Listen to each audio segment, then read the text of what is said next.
Hello বন্ধুরা, কেমন আছেন সবাই? আশা করি সবাই ভালো আছেন। আজকে গল্প তুই আমারই থাকবি, লেখিকা ঈর্ষা জান ফারিয়া, পর্ব 20। সকালবেলা ঘুম থেকে উঠে দেখি উনি আমার পা থেকে কিছুটা দূরে ঘুমিয়ে আছেন। ওনার মাথাটা ঠিক আমার পায়ের নিচে, আর ঘুমের মধ্যে উনি ওনার মাথা চুলকাচ্ছেন। দেখে আমার হাসি পেয়ে গেল। দেখি মাথায় উকুন আছে কিনা। আমি আবার ভালো উকুন আনতে পারি। আমার জানু আনিকা ইবনাথ আমাকে উকুন আনার টেকনিকটা শিখিয়ে দিয়েছে। যাই হোক, রাতে উনি আমার পা টিপে দিয়েছেন। এই এত বড় ঋণের বোঝা ও করে এনে শোধ করে দিয়ে আমার মহান মিন সেটা যে, কিন্তু ফাটা কপাল। যে গেলাম ওনার মাথার কাছে, অমনি উনি লাফিয়ে উঠলেন। চোখ কচলাতে কচলাতে বিছানায় সোজা হয়ে বসে বললেন, কি পা ব্যথা কমেনি? জ্বর কমেনি এখন? আসলে চোখটা লেগে গিয়েছিল হঠাৎ।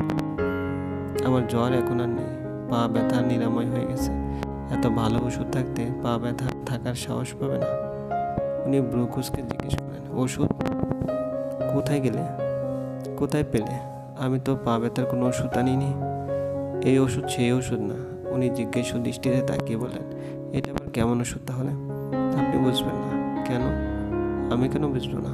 আমাকে কি বোকা মনে হয়? না, ভ্যাবলা মনে হয়। হোয়াট? ভ্যাবলা মানে? অবাক হয়ে, জানি না বলে বিছানা থেকে উঠে সোজা ফ্রেশ হতে ওয়াশরুমে চলে গেলাম। উনি হতভম্ব হয়ে তাকিয়ে রইল, আর আমি ওনাকে বোকা বানিয়ে বহুত আরাম পেলাম। ওয়াশরুম থেকে ফ্রেশ হয়ে বেরোলাম। বেরিয়ে যা দেখলাম তাতে আমার চোখ ছানা ভরা হয়ে গেল। উনি আমার জন্য ভাত, মাছ, মাংস, ডাল, আলু ভাজি, অমলেট আর 2-3 রকমের আচার নিয়ে এসেছেন। আমি অবাক হয়ে বললাম, এসব কি? উনি কাশমার্কা হাসি দিয়ে বললেন, এভাবে বলে না সোনা পাখি, এভাবে বলতে হয় না। আমার ছোট সোনা পাখিটা জ্বর নিয়ে নিচে ব্রেকফাস্ট করতে যাবে, সেটা আমার হয় নাকি? আমি ব্যাককেলের মতো বললাম, সোনা পাখি, সোনা পোকা এগুলো কে? উনি এবার ব্রাশ মার্কা হাসি দিয়ে বললেন, এগুলো আমার বউয়ের নিকনেম। তারপর লাজুক ভঙ্গিতে বললেন, সারা রাত জ্বরে কষ্ট পাচ্ছিল তাই আর কি এই ব্যবস্থা। সব খাইয়ে সারবাজ।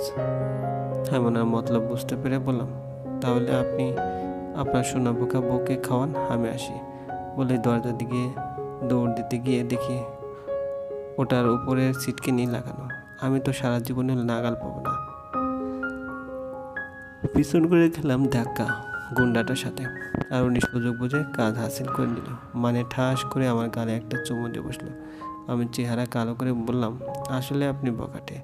উনি বাঁশমার্কা ডাটিয়াল হাসি এসে বলল, সোনা পোকা এত দুষ্টুমি করে না, আসো খাবার শেষ করো। বলে টানতে টানতে আমাকে নিয়ে গেলেন। আমি এত খাবার খাবো না, খেতেই হবে। রেগে খাবো না, এক ঘেমের ফল ভালো হবে না। চুপ থাকো। রেগে বুঝলাম কাহিনী করে লাভ নেই। বললাম, আপনি ভাত মাছ এনেছেন কেন? আমার ইচ্ছে পক পক বন্ধ করো। রেগে আসলে বলেছি পক পক অফ রাখো, নইলে মজা দেখাবো। তাড়াতাড়ি খাবারগুলো শেষ করো। রেগে আমি ওনার চিৎকারে ভয় পেয়ে খাওয়া শুরু করে দিলাম, আর উনি এক দৃষ্টিতে আমার মুখের দিকে তাকিয়েছেন। এভাবে তাকিয়ে থাকলে কি খাওয়া যায়? আমি বেশ আনইজি ফিল করলাম। শেষমেশ বলে ফেললাম, এই আপনি অন্যদিকে তাকান। হোয়াট? মানে আমার দিকে না তাকিয়ে অন্যদিকে তাকান? না। আমি বিরক্ত হয়ে বললাম, কেন? আমার সোনা পাকা বউয়ের দিকে আমি তাকাবো, তাতে আমি কারো কথা শুনবো না? তুমি খাও, আমি এভাবে খেতে পারছি না। এভাবে কেউ তাকিয়ে থাকলে কি খাওয়া যায়? এমন করছেন কেন? সেটা তোমার ব্যাপার, আর আমি কাউকে এক্সকিউজ দেবো না। আমার কথা বলার ইচ্ছাটাই চলে গেল। ওনার কাণ্ড কারখানা দেখে এক জ্ঞান হারাইবার দশা আমার। গিরগিটিও এতবার নিজের রং পাল্টায় না।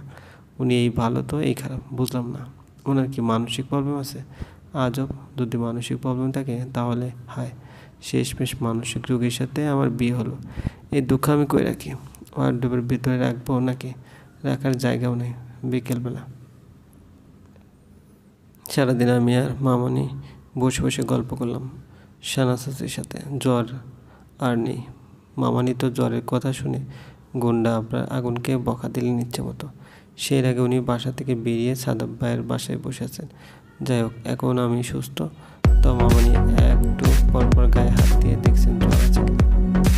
আর মামা যখন শুনলো এই নিউজটা মামানির কাছ থেকে, তখন ডিসিশন নিল আমাকে হসপিটালে অ্যাডমিট করতে হবে। আর আলহামদুলিল্লাহ উনি রীতিমতো খাবার আয়োজন করে চলেছে। একটু পরপর জিজ্ঞেস করছে, কী খাবো, কী খেতে ইচ্ছে করছে। আছে কিনা নানান প্রশ্নের ভারে আমার জ্বর মামা ভয়ে গা ঢাকা দিয়েছে। বেটা আর ফেরত আসবে কে সন্ধ্যা? সন্ধ্যার কিছু পর ফোনে রিংটোন বেজে উঠলো। রিসিভ করে আসসালামু আলাইকুম বলতে ওপাশ থেকে কান্নাকাটির আওয়াজ এলো। বুঝলাম না কে হতে পারে। যখন বুঝলাম তখন আমি এতটাই অবাক এবং চলবে। গল্পটি ভালো লাগলে অবশ্যই লাইক করবেন, কমেন্ট করে দেবেন।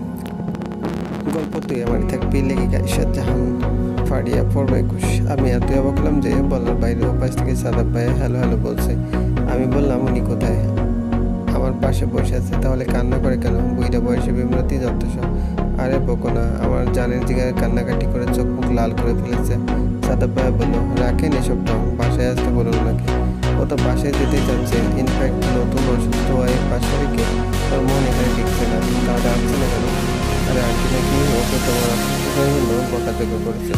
এখন আন্টি যতক্ষণ ওকে বাসায় যেতে না বলবে ততক্ষণ ও যাবে না। ওর এতটাই আত্মসম্মান। আন্টি সেফ ওকে বাসায় যেতে মানা করে দিচ্ছে। ও এতই সেলফলেস যখন তখন আবার কান্নাকাটি করে কেন? লজ্জা করে না? তুমি বাচ্চা নাকি, বোঝো না? সাদাব ভাইয়া বলল। আমি অবাক হয়ে বললাম কি বুঝি না? উনি আমতামতা করে বললেন কিছু না, আচ্ছা রাখি, গুড নাইট বলে ফোন কেটে দিলেন সাদাব ভাইয়া। আমিও ফোন রেখে দিয়ে বের করতে গেলাম। বুঝলাম না গুন্ডা আপনার প্রবলেম কি? আজব মানুষ, এত বড় গুন্ডামি দেখায় সে নাকি এখন মায়ের ভয়ে বাসায় আসতে পারছে না। গিরগিটি একটা জ্বালিয়ে গেলো। আমার এখন খুব ইচ্ছে করছে ওনার কান্নামাখা লাল ফেসটা দেখতে। How cute. পরিষ্কার আকাশ বিকেলের দিকে ছিল, কিন্তু এই গভীর রাতে এখন সেটা বর্ষার মেঘলা আকাশ হয়ে গিয়েছে। আকাশে চাঁদ থাকলেও সেটা মেঘের ফাঁকে উঁকি দিচ্ছে। চাঁদের আলো ছড়াচ্ছে খুব অল্প অল্প। শীতল বাতাসে গাছের পাতার শোন শব্দে বেশ জোরালো।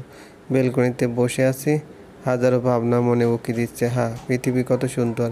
এই ঠান্ডা হওয়ার শরীরে এক ধরনের পবিত্র শিরন বয়ে দেয়। আমার কাছে মনে হয় বেহেশতের বাতাস এমন অনুভূতি জাগানো। মনে খালি রোমান্টিক ভাবনা আসছে। ভাবলাম একটা গান গাই। দরজাও তো ভেতর থেকে লাগানো, আর আমি বেলকনিতে, সো কেউ শুনবে না। যদিও মোটামুটি মধুর সুরেলা গলা আমার, তাও হারালে গান গাইতে ভালোবাসি। তো শুরু করি। কি আবার বাজায় বাসি এ ভাঙ্গা কুঞ্জ বনে, হৃদয় মোর উঠল কাঁপি চরণের সেই ব্রণে। কোয়েলা ডাকলো আবার, যমুনায় লাগলো জোয়ার। কে তুমি আনিলে জল ভরি মোর তুই নয়নে। এতটুকু গেয়ে নিজেই নিজেকে বললাম, বাহ খুব সুন্দর গলা তোর, চাইলেই বিশ্বের নামকরা গায়িকা হতে পারবি। বাহ, সবাই আসবে অটোগ্রাফ নিতে। আমি গাড়ি থেকে সিনেমেটিক স্টাইলে নামবো, আর আমার বক্সরা লাইন করে দাঁড়িয়ে ঘন্টার পর ঘন্টা ওয়েট করবে। Wow so nice. বাট সবাইকে অটোগ্রাফ দিলেও ওই গুন্ডা সিসকাতুনিয়ে আপনার আগুন চৌধুরীকে কখনোই অটোগ্রাফ দেবো না। যত সব। ওনার কথা মনে হতেই মুডে অফ হয়ে গেল। বিছানায় গিয়ে শুয়ে পড়লাম। আমার মুখের দিকে ওনার সেই ক্রাশমার্কা বড় পিকচারটা যেন তাকিয়ে আছে। আমিও বেঞ্চি কেটে শুয়ে পড়লাম। তাও ছবিটা যেন বলছে, সোনাপোকা বউ আমার, এত রাতে কেউ ঘুমায়? দাঁড়াও, ভুল যখন করেছো তখন নো অপশন, তোমাকে এর পানিশমেন্ট পেতে হবে। আর এর শাস্তি হলো আমি তোমার পেটের উপর ঘুমাবো বলে ডাটিয়াল হাসি হাসলেন উনি। আমার মনে এলো, প্রাণ দিতে চাই, মন দিতে চাই, সবটুকু ধ্যান সারাক্ষণ দিতে চাই তোমাকে। স্বপ্ন সাজাই, নিজেকে হারাই দুটি নয়নেরও। সকালবেলা ঘুম থেকে উঠে ওনাকে পাশে দেখতে না পেয়ে খুশি হলাম। যা বন্ধুর বাসায় গিয়ে থাক, আমি এতদিন শান্তিতে কাটাই। এসব ভাবতে মন ভালো হয়ে গেল। যাই হোক, ফ্রেশ হয়ে বেলকনিতে গেলাম। ফুলের গাছগুলোতে পানি দিলাম। টবে লাগানো বিভিন্ন রকম গাছ ফুল, ক্যাকটাস, অ্যালোভেরা, গোলাপ আর অজানা নানা ফুল।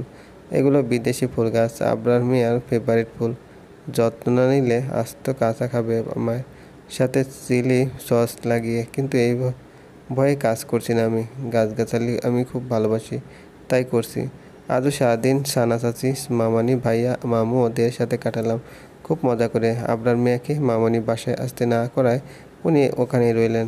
3 দিন পর রাতে রুমের সাউন্ড বক্সে গান লাগিয়ে একটু ডান্স করছিলাম। এমন সময় কে যেন পিছন থেকে এসে আমায় জড়িয়ে ধরলো। আমি অবাক হয়ে পিছনে তাকাতেই চলবে। গল্পটি ভালো লাগলে অবশ্যই লাইক